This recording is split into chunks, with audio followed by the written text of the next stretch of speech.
I'll get to that in a moment, but first, ahead of the imminent release of the Albanese government's latest round of climate targets, perhaps as early as this Thursday, let's not forget where we are. Now, after years and years of so-called cheap renewables being forced into the power grid, we've got record high prices that are only going up and up and up, and we've got heavy industries like steel and aluminium demanding subsidies in order to survive. Yet, despite this reality, Chris Bowen says that what he calls ambitious climate targets are, and I quote, the key determining factor to whether we're prosperous as an economy or not. Now, what planet does the Energy Minister live on? We know that when Bowen releases Australia's new emissions reduction targets for 2035, they will be higher than earlier predicted. And high means more demanding to you and your way of life. What you drive, what you eat, what you earn as a wage, not just how you power your home.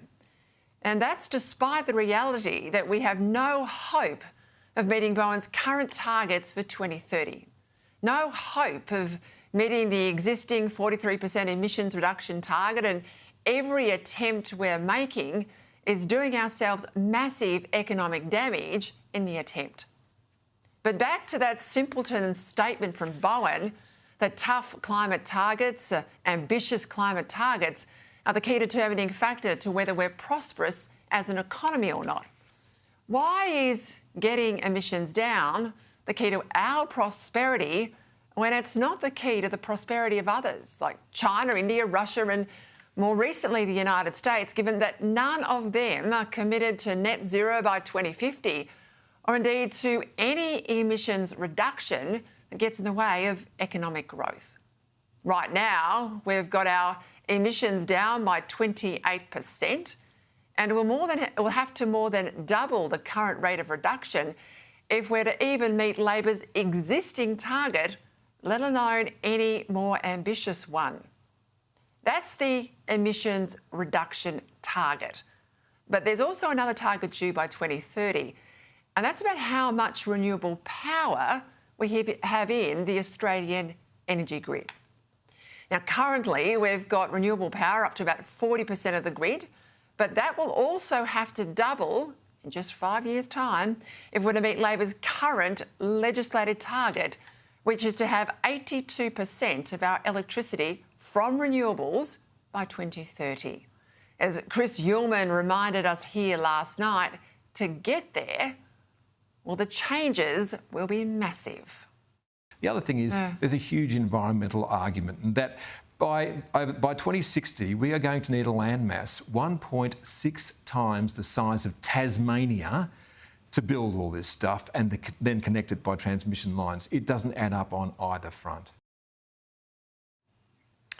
It means our best agricultural land, our national parks, our beautiful coastline, all carpeted with wind towers and solar factories and crisscrossed with those massive transmission towers needed to get the power from regional areas into the cities to make all those Green left voters feel good, while they bear absolutely none of the day-to-day consequences of this reckless rollout.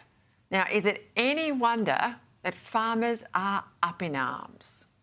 This is all about all Victorians, because every Victorian is going to get hit worse and worse every year. Anonymous messages being put on people's cars because they're saying, no, we don't want transmission lines and mines and turbines around, and it's just not on. There's the lunatics. There are lunatics in Australia and they're running our bloody country. And Tony Albanese needs to go. Even many staunch conservationists are aghast at this notion of destroying the planet, destroying the environment in order to save the planet, including former Greens leader Bob Brown, who's campaigning against a massive new wind farm in an unspoilt part of the Bass Strait. Then there's the fact that nothing we do here in Australia is going to make any substantial difference, given that the annual increase, this is just the increase in China's emissions, exceeds Australia's entire emissions output.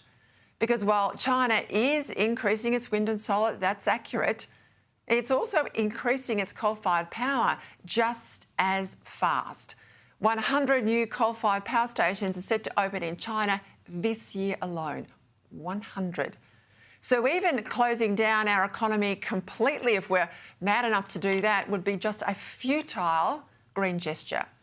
Meanwhile, the federal opposition set aside up to 12 months to have a review of all its climate and energy policies, while its partner, the National Party, is moving towards the repudiation of net zero that Scott Morrison committed the coalition to via that bill from Barnaby Joyce set to be debated in the Parliament. Now, I can understand why many coalition supporters want to drop the ideological green totem that is net zero.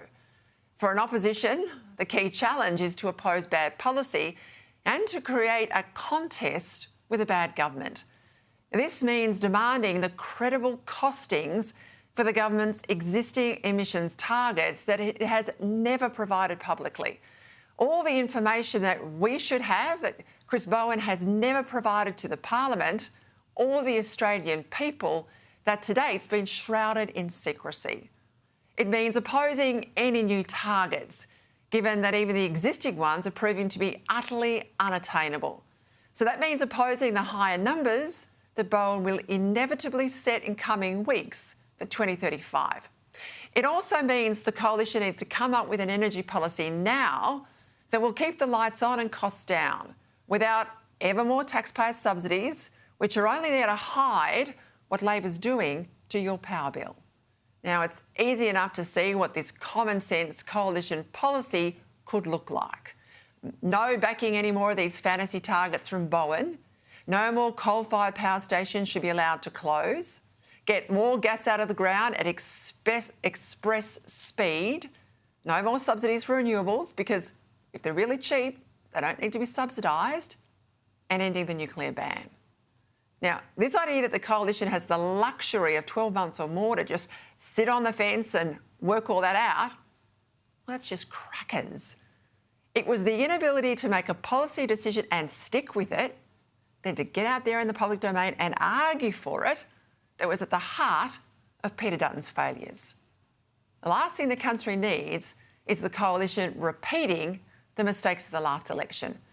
That'll require an opposition with some courage, and it will require leadership. So we'll see. But I tell you this, if they back in Bowen, believe me, they'll go backwards. Because history tells us Labor light, Liberals lose.